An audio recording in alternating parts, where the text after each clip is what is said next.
Bonjour à toutes et bienvenue dans cette vidéo spéciale Nouvel An.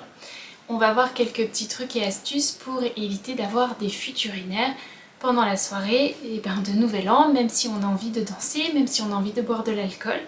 Il y a quelques petits trucs faciles à mettre en place pour limiter les urgences, limiter le fait d'avoir besoin d'aller aux toilettes toutes les 5 minutes ou voire même limiter les fuites urinaires. Le premier truc, c'est l'apéro déjà.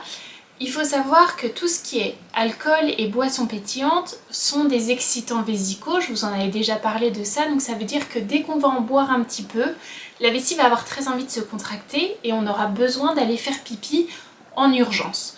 Donc ce qu'on va faire, c'est qu'on va essayer déjà de limiter les apports en alcool, en boissons pétillantes et encore plus en alcool pétillant, et surtout toujours le diluer au maximum. Ce qui veut dire que si par exemple vous buvez une coupe de champagne ou une coupe de prosecco, on va essayer derrière de boire 2 verres d'eau pour diluer au maximum ce qu'on a bu, ce qui va exciter la vessie avec un liquide qui lui aura tendance à apaiser la vessie. Croyez-moi, c'est pas parce que vous buvez plus que vous aurez plus envie de faire pipi et qu'il y aura plus de fuites urinaires. Si vous avez dans l'estomac qu'une coupe de champagne ou qu'une coupe de prosecco, peu importe, la vessie va être très excitée. Et au premier pas de danse, vous allez avoir des fuites urinaires ou en tout cas l'envie d'aller faire pipi. Si par contre c'est bien dilué avec de l'eau, avec d'autres liquides, et bien du coup il y aura moins de risques de fuites urinaires. Donc ça c'est valable pour le champagne, pour les boissons alcoolisées pétillantes, mais c'est aussi valable pour les sodas pétillants et pour les jus de fruits qui peuvent aussi exciter, comme l'orange par exemple, ou les jus exotiques qui sont aussi des excitants pour la vessie. Donc on fait, c'est bon aussi pour le lendemain, pour la gueule de bois, toujours un verre d'alcool, 2 verres d'eau derrière pour diluer, un verre de soda, 2 verres d'eau et ainsi de suite. Pour au maximum avoir un liquide qui est neutre le plus possible et qui n'est pas ultra excitant. L'autre chose de l'apéro, mais qui est valable pour le reste du repas aussi, c'est tout ce qui est gluten, apport en gluten. Plus on va avoir beaucoup d'apports en gluten, plus on va manger beaucoup de biscuits apéritifs, de petits feuilletés, etc., plus le ventre va avoir tendance à gonfler, donc plus on va avoir une sensation de pesanteur sur cette vessie. Donc on se limite, on n'avale pas tous les feuilletés de l'apéro en même temps, on va prendre un petit peu et puis essayer encore une fois de mélanger. Donc on va prendre des tomates, on va manger d'autres choses qui ne sont pas riches en gluten et qui vont permettre d'avoir le ventre qui ne va pas trop gonfler. C'est la même chose pour les produits laitiers, ça veut dire que si le thème de votre soirée du Nouvel An c'est une raclette ou une fondue ou peu importe, ou qu'il y a beaucoup de fromage à l'apéritif, on essaie de limiter l'apport en gluten. On fait pas raclette et pain par exemple, parce que ça fait gonfler le ventre. Vous allez vous sentir lourde et du coup cette lourdeur va venir sur la vessie et en vous mettant debout, vous allez avoir l'impression que c'est très lourd sur votre vessie, donc il faut aller en urgence aux toilettes, voire même cette lourdeur va appuyer tellement sur la vessie que votre périnée ne va pas réussir à tenir. Tout ce qui est vestimentaire, on va éviter au maximum les hauts talons aiguilles parce que les hauts talons aiguilles, c'est très joli, c'est très chouette, mais c'est très difficile d'arriver à garder son périnée engagé, d'arriver à garder une bonne position. Si on ne sait pas, si on n'a pas l'habitude de marcher avec des talons aiguilles et que c'est le seul soir de l'année où on met des talons un peu épais, la vessie va pas réussir à s'auto-inhiber, donc à arrêter de se contracter sans raison si on n'arrive pas à tenir une position correcte.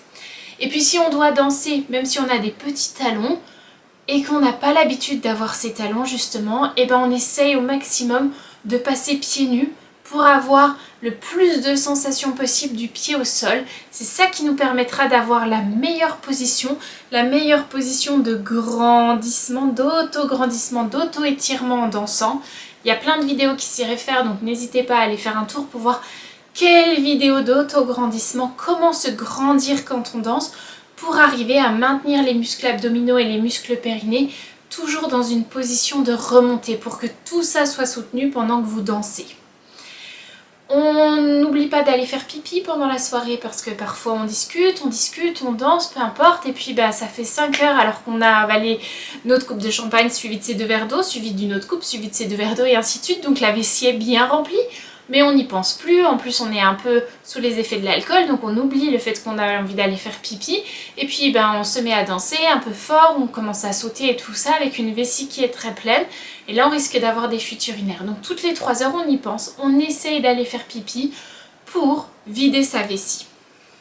Donc si je récapitule, on fait attention à l'alcool, on fait attention au gluten, on fait attention aux produits laitiers, on utilise des talons modérés, ça veut dire qu'on ne passe pas sur des talons de 15 cm quand on n'a pas l'habitude d'en porter. On essaie de danser au maximum pieds nus en gardant cette position de grandissement. Et puis on n'oublie pas d'aller vidanger sa vessie, d'aller faire pipi régulièrement, pas toutes les 5 minutes non plus, mais régulièrement.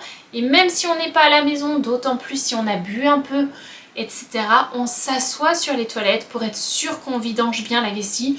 On ne se précipite pas, il n'y a pas d'urgence, on essaye de bien prendre son temps pour relâcher et ne pas pousser avant de commencer à faire pipi et ne pas pousser avant de finir. On prend son temps, on attend, on est assise tranquillement et ensuite seulement quand la vessie est vidée complètement, on peut se remonter, se rhabiller et repartir danser. Si c'est possible, essayez d'aller à la selle avant votre soirée. Plus l'intestin est lourd, encore une fois, c'est comme notre histoire de gluten et de produits laitiers, plus on va avoir de risques de fuite, plus ça va être aussi un genre d'excitant pour la vessie. Donc on essaie d'avoir l'intestin vide quand on arrive à la soirée. Et puis surtout, on profite de sa soirée du Nouvel An en essayant le moins possible d'y penser.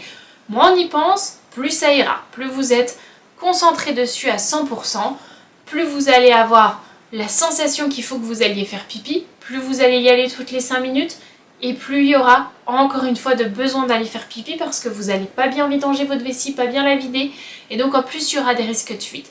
Donc on oublie un peu sa vessie, on pense à bien diluer l'alcool, à pas trop abuser des produits laitiers, du gluten, et puis on profite, on danse pieds nus toute la nuit, mais toutes les 3 heures, on se met un petit rappel pour aller faire pipi.